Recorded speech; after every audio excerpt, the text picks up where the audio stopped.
Bonsoir. Ce soir, c'est Mamie qui raconte. L'histoire de la légende de Kintou.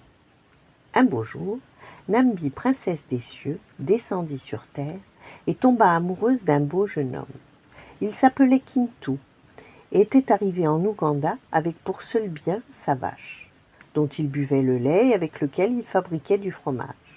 Lorsque Nambi raconta à sa famille qu'elle aimait Kintou, tous se moquèrent d'elle.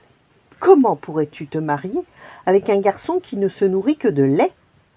Goulou, dieu du ciel et père de Nambi, eut alors une idée. « Si nous lui enlevons sa vache, pourra-t-il survivre ?»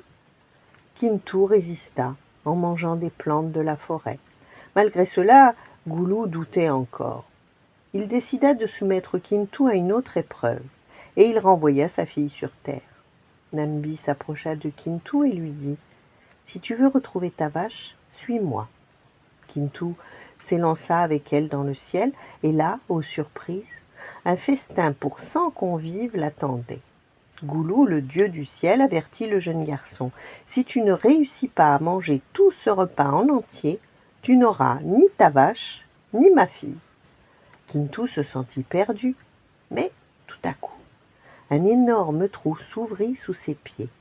Kintou y jeta la nourriture qu'il ne parvenait pas à manger, et triomphant ainsi de ce nouveau défi. Mais Goulou ne se contenta pas de cet exploit. Il voulut imposer à Kintou une troisième épreuve. « Prends cette hache, lui dit-il, et va trancher des rochers. » Kintou ne savait pas comment procéder. Par chance, il aperçut soudain un amas de roches déjà découpées en morceaux. Il s'empressa de les rapporter à Goulou.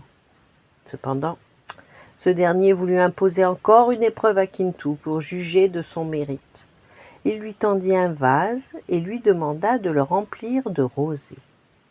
Kintou se tourmenta toute la nuit. Comment allait-il faire? Mais quand il se leva à l'aube, il trouva tout étonné le vase couvert de rosée. Voyant que Kintou avait des pouvoirs merveilleux, Goulou le proclama digne d'épouser Nambi, mais à une dernière condition, qu'il retrouve sa vache, laquelle était mélangée aux siennes. Alors que Kintou réfléchissait au moyen de retrouver sa bête, une guêpe se percha sur son épaule et lui confia tout doucement « Quand je me poserai sur une vache, ce sera la tienne. » Le lendemain, Kintou fut conduit devant un troupeau de 1000 vaches, et il vit la guêpe sur une branche. « Ma vache n'est pas ici !» s'exclama-t-il alors. On amena Kintou devant un deuxième troupeau de vaches, 10 fois plus important que le premier, et Kintou vit que la guêpe restait encore posée sur une branche. « Ma vache n'est pas ici !» ajouta-t-il de nouveau. On l'amena alors devant un troisième troupeau, 10 fois plus important que le deuxième, et quand Kintou vit la guêpe sur l'une des vaches, il s'écria « La voilà, c'est ma vache !» Puis la guêpe se posa sur une génisse et ensuite sur plusieurs petits veaux. « Et ce sont les petits auxquels ma vache a donné naissance !» s'exclama-t-il. Goulou, rempli d'admiration, proclama « Tu es le grand Kintou. Je t'accorde la main de ma fille, conduis-la chez toi. » Kintou et Nambi descendirent alors sur terre, emportant avec eux des graines, des plantes et des animaux.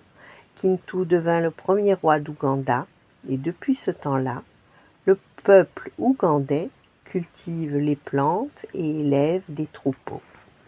Voilà, bonne nuit, faites de beaux rêves et à demain.